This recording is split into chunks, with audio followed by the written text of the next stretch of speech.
Boa noite, amigos. Espero que todos estejam bem. E vamos então falar sobre mais um capítulo do Evangelho segundo o Espiritismo de Kardec, que tem por título Pedi e obtereis, capítulo 27. Kardec inicia nos falando sobre as condições da prece, nos lembrando que para começarmos este evangelho, temos que compreender todas as qualidades que a prece pode ter, que são várias. Por exemplo, espontaneidade, sinceridade, submissão, fé, amor, humildade, simplicidade, convicção. Pois sem essas qualidades, a prece se tornaria apenas um amontoado de palavras, muitas vezes exigentes, sem qualquer semelhança com a verdadeira prece, que é sempre uma ponte de luz entre as criaturas e o Criador. Kardec nos alerta também para falarmos pouco, com palavras simples, sinceras, porque nosso Pai já sabe o que nos é necessário, mesmo antes de pedirmos. Mas o maior ensinamento que podemos captar neste Evangelho é que antes de orar, antes de pedir, nos disse Jesus: se tendes alguma coisa contra alguém, perdoe, pois se não perdoar, também nosso Pai que está nos céus não te perdoará.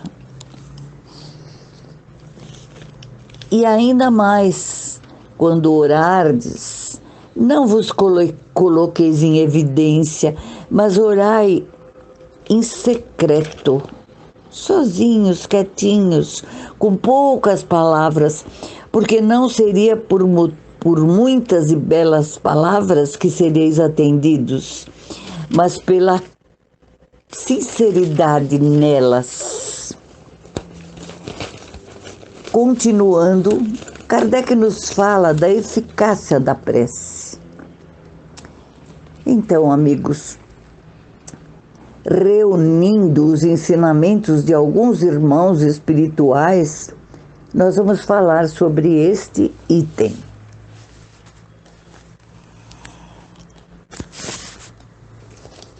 Por exemplo, você roga a Deus coragem, mas não faz o mínimo esforço para consegui-lo. Você pede ânimo, mas também não toma nenhuma iniciativa, nenhuma providência para consegui-lo. Busca misericórdia, mas não abandona o egoísmo. Suplica paciência.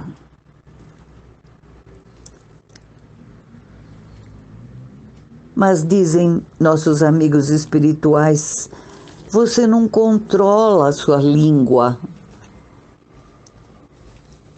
Você pede, almeja perdão, mas não aceita sequer uma desculpa.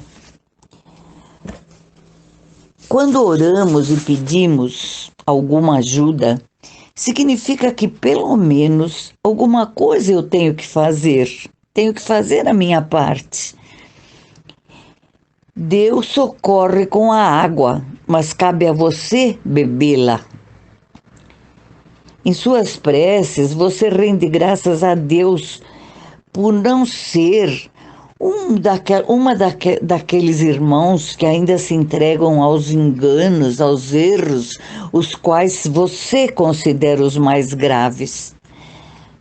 Por exemplo, você não é um ladrão, você não é mentiroso, você não é um desajustado, você não é desonesto, você não é um adúltero. Todas qualidades negativas que você condena nos nossos irmãos. Você faz da tua prece um discurso de gratidão que está distante das imperfeições consideradas mais graves. Contudo, menosprezando os que ainda se debatem nas armadilhas do erro, você não percebe que por orgulho e egoísmo também está muito longe do amor e da caridade. Kardec, neste capítulo 27 do Evangelho segundo o Espiritismo, nos lembra e nos aconselha a ler o item número 4 do capítulo 10, que tem por título Bem-aventurados os misericordiosos. Eu li e me ajudou muito a entender melhor este capítulo. Kardec nos diz que o ódio, o rancor mostram uma alma sem elevação e sem grandeza. E diz ainda, o esquecimento das ofensas é próprio das almas elevadas, que já estão acima do mal que lhes quiseram fazer. Outro item que devemos considerar de grande importância é o item número 5, onde Kardec nos fala sobre a eficácia da prece. Muitos, graças a Deus, são poucos, mas ainda existem os que dizem: para que rezar? Deus já conhece as minhas necessidades, portanto é desnecessário apresentá-las. E mais ainda, para se desculparem um pouco mais, eles proclamam que tudo, estando ligado no universo através das leis eternas, nossos pedidos não podem modificar os desígnios de Deus. É lógico que não. Não pode modificar ou anular as leis naturais e imutáveis, segundo o capricho de cada um. Mas daí a acreditar que todas as circunstâncias, todos os acontecimentos da vida estão embutidos, estão destinados, submetidos à fatalidade, a distância é muito grande, nos diz Kardec, pois se fosse assim, o homem seria apenas um instrumento passivo, sem livre-arbítrio, sem iniciativa alguma. Neste caso, só lhe caberia aceitar os golpes do destino, baixar sua cabeça sem procurar evitá-los, como também fugiria dos perigos. Sabe, outro pedido que nós julgamos impossível, um pedido praticamente nós que estudamos, nós que estamos sempre falando, seguindo orientações de tantos autores espirituais, seria impossível nós fazermos esses pedidos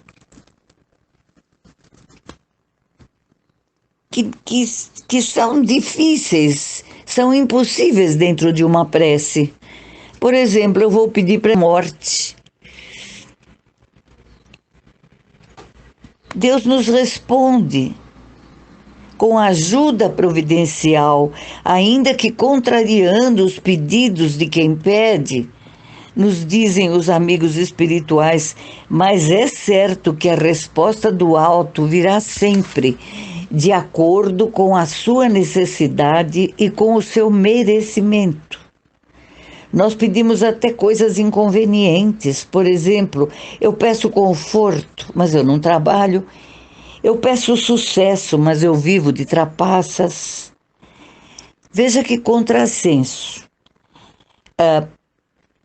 São tantos os pedidos inconvenientes que acontecem nas orações ao alto.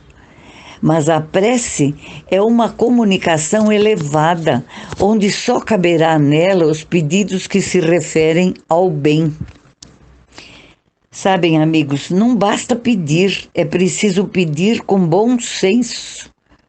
A eficácia da prece depende de certos requisitos: respeito, sinceridade, sentimento, clareza, confiança,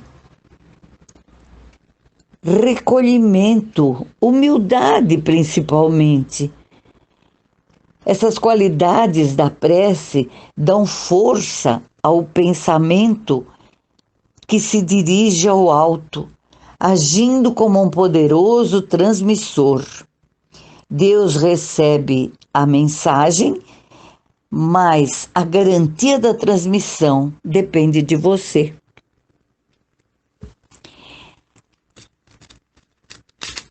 Sabem, peça a Deus, diz André Luiz, ajuda que necessitas, mas não te esqueça que a tua melhor promessa é a tua transformação moral.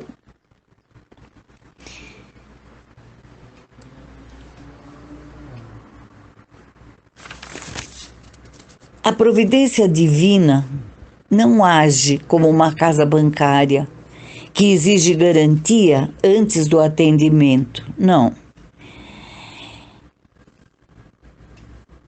Ela age como um ponto de socorro. Podemos chamar de pronto-socorro, que te presta ajuda, une, atende, sem perguntar o que você possui. Contudo, depois desse alívio conseguido, a responsabilidade é por tua conta. Uma amiga acaba de passar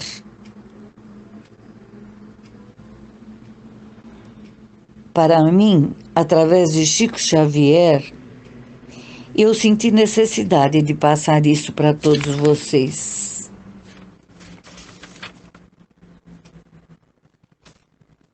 Para Deus, não existe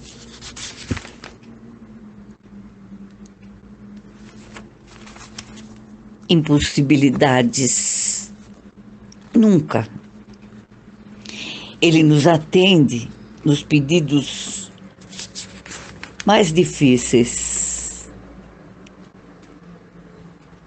Mas não esqueça que a tua parte é muito importante. Quem ora merece todo o respeito, mas deve respeitar também quem ouve. Então, amigos, não há dúvida que todos os sentimentos nobres, a paz, o amor, o perdão, a paciência e a tolerância constituem poderoso lastro na oração ao Senhor, razão pela qual, diante das tuas imperfeições, imaginaste que você seria incapaz de rogar o auxílio do alto. Deus, no entanto, atende às necessidades urgentes, ainda que a condição do necessitado seja de penúria moral. A providência divina não age como uma casa bancária, não. Ela faz o atendimento, ela presta ajuda,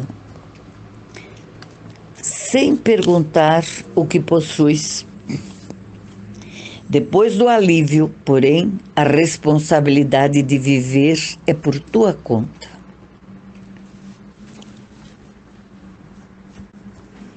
Assim, amigos, este evangelho merecia falarmos muito, muito mais. É tão importante que vocês o leiam. capítulo 27 do Evangelho segundo o Espiritismo. Guardem bem tudo aquilo que vocês vão encontrar ali. O tempo aqui não podemos falar mais do que o necessário, mas eu peço a vocês que continuem orando, fazendo suas orações com fé, com amor, levantando seus braços em louvor a Deus, mas conservando sempre as suas mãos em atividade. Possível, com a ajuda providencial, ainda que contrariando os anseios de quem pede, mas é certo que a resposta do alto virá sempre de acordo com a tua necessidade e o teu merecimento. É preciso entendermos que não basta só pedir, é preciso pedir com bom senso. E assim, meus amigos, nós vamos encerrando por aqui este Evangelho, solicitando a vocês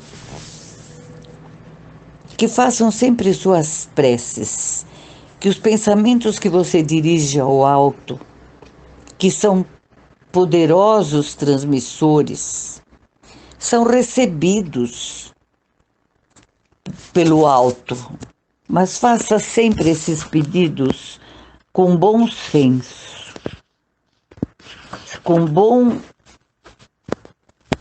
ânimo, e você será atendido com certeza.